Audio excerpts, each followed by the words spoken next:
I do agree with everything you both said, but I want to go back to perfection because I think we know this, and I think this is something that is, I would say, is deeply ingrained in a lot of teachers.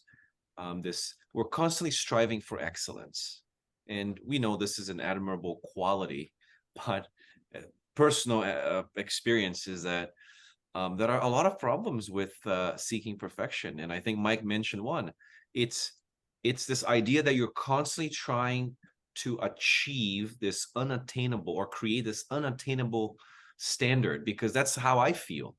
And then eventually this leads to this never-ending cycle of self-doubt and dissatisfaction, which is how I felt while creating some of the courses. I kept saying, no, this can be better. This can be done. And I kept going and back in circles and in circles. And I'm like, you know what? We just have to release this. And then we're going to iterate. We're going to make changes. We're going to improve. We know it's impossible to achieve absolute perfection. So I think we have to set a standard that is attainable. So we know that things are not going to be perfect, but we know that they're going to be up to a certain standard. So I think one thing that teachers need to understand is that nothing, no product, no course, no lesson, no business will ever be perfect.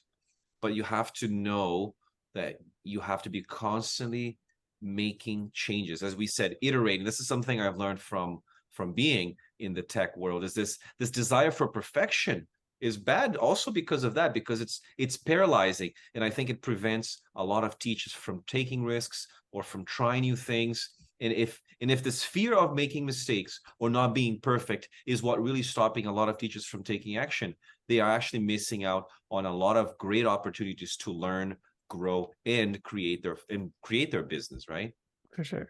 For sure. So much to unpack there. That reminds me, there was a good question that we had in our TSN community yesterday or a couple of days ago. Shout out to Danielle, because that reminds me of that, Leo. And I'll throw it back to you because she was asking that she thought she had understood or just wanted clarification on the concept of shipping, which I know we've talked about in previous podcasts. How would you define shipping in the context of what you just said? To me, shipping is just showing up every day, is doing what's essential to help you move the needle. And I'm going to give you a very good example here. I was trying to finish this 5-step to create an online learning experience. And of course, I went through the slides yesterday and I said to myself, I think it's ready to go. Of course, I didn't record. This morning I woke up, I'm like, no, I'm going to go through the slides again. And while looking at the slides, I realized that I wanted to change and add new things.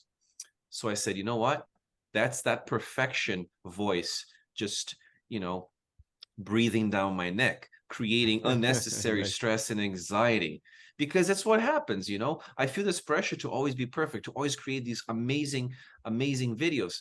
And at the end of the day, it doesn't matter because it's never going to be perfect.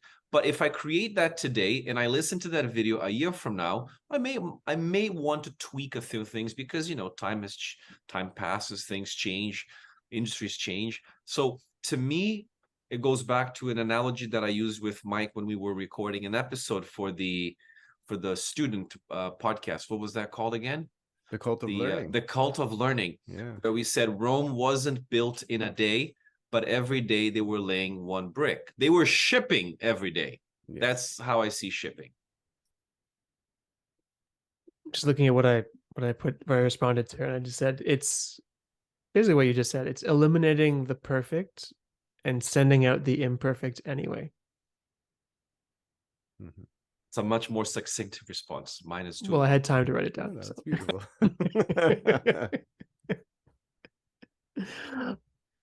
Mike, shipping for you? What do you think? No, same. Yeah. I think that's something that we've learned like over time is, and again, we had to get over it. We really had to. But when I look back at the podcast was never perfect, right? Oh, It actually started off in Leo's living room with really bad microphones, and we were all around one another so we could feedback, echo, everything. We were getting feedback and everything, right? But we did it. We shipped, right? We showed up and we put the episodes out there. But we never did that with our courses. And as a result, they never got made, they never got released. And when they finally did, it wasn't as impactful. So we learned over time. And I think that's what the purpose of this episode is. It's just to share with potential entrepreneurs, emerging entrepreneurs, that it's a very normal thing, and that you should take pride in what you ship, right? Not with perfection, right? Yeah. The fact that you're able to show up, as Leo said, and tick that box is actually more beneficial than spending 5 to 6 months on planning. And I think we've learned, yeah. It's funny you said that, because we were talking about those courses, right? And we always say that teachers have every teacher has a course in them. I think I have about 15 courses that I haven't really fully digested, but because what stopped me from creating those courses is the fact that I was always overthinking them. But I think the lesson here is that we should just basically, like we did, we've embraced imperfection. We've recognized that making mistakes is really, truly a natural part of the entire learning process, and that nothing is ever going to be perfect. So by embracing imperfection and viewing our mistakes, because I think that's kind of like the mindset that we developed, we perceived our mistakes as opportunities for growth and constant learning, and of course tweaking things, right? Amen. The old adage, fail early and fail often. Yeah. Accelerate to fail. Accelerate to fail. Yeah. Let me ask you guys and everyone listening this question, because I'm not like smart enough, or I'm not versed enough in what we can call like perfectionitis or whatever. But Leo, you're right. It's definitely the most common, I would say, characteristic that we hear from our community of, why haven't you done X? And usually people say, well, I just want it to be perfect. I suffer from perfectionism and all of these things. But I always think about this, like, okay, if whatever you're building, if it's a course, if it's a whatever, if I could tell you that you could put it out there and nobody would see it, would you still delay putting it out? Can you ask that differently? Is it a case of I want this thing to be perfect, or is it a case of I'm afraid of being judged? I think it's the latter.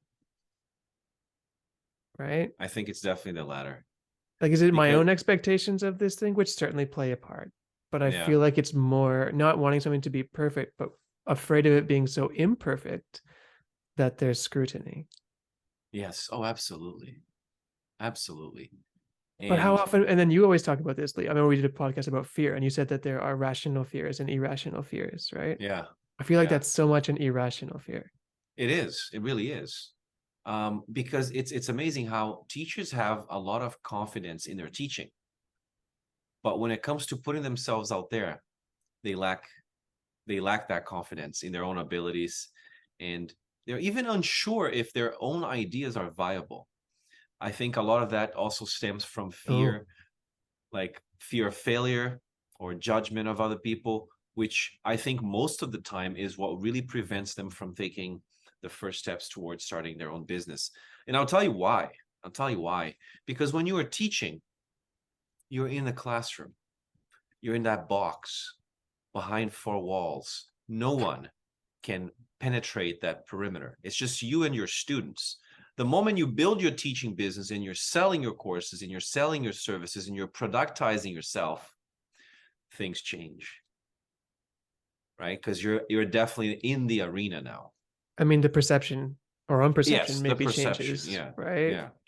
I think it's not a teacher thing, it's a person thing. It's a like anytime you do something for the first time, you're like, I don't know if I can do this. It's totally normal, right? And I think that's just where you need to push through. And if it's something that you really want to do, if it's not, then don't do it. If it's something that you actually want.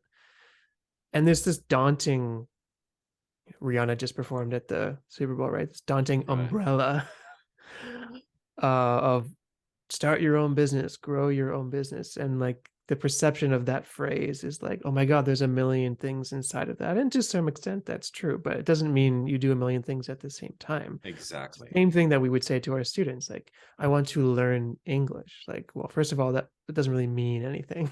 Yeah. Like, what does that actually mean? And two, whatever the goal is, like we're not going to do everything today. We're going to do step Yeah. one today. So Yeah. it's really just compartmentalizing what are the steps. And I think that it also is perpetuates that perfectionism is maybe we don't know if we don't know what the steps are, that adds a layer of the uncertainty. Yeah. No, I think you said it. That's pretty much it. And I think another thing that probably plays a role in their, in their approach to becoming a teacherpreneur, I think it's the lack of business knowledge. As you said, like we don't have this hat. We had to develop this hat.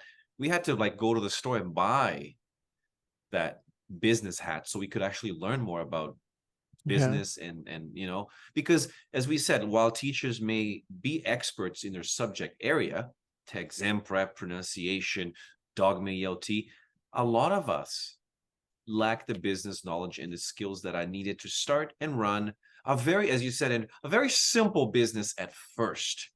Like when we look at Jessica, for example, again, I'm bringing her up. Jessica started with the IPA. Now she has another course, so she already has two.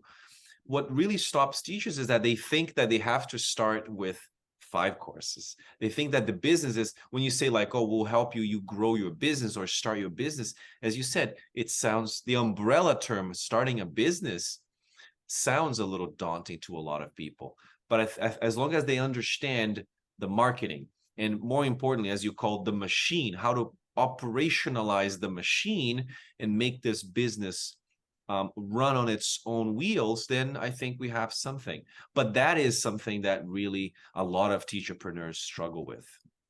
It's a Yeah, huge. and I think, sorry, Sorry, Andrew, I was just going to say, like, I think, Leo, they don't reflect back to when they first started teaching and how they might have needed a kind of template in terms of how to approach a lesson plan, right? They might have needed some strategies for what to do when your class isn't as talkative or the students are reluctant to speak, right? So we've been there before.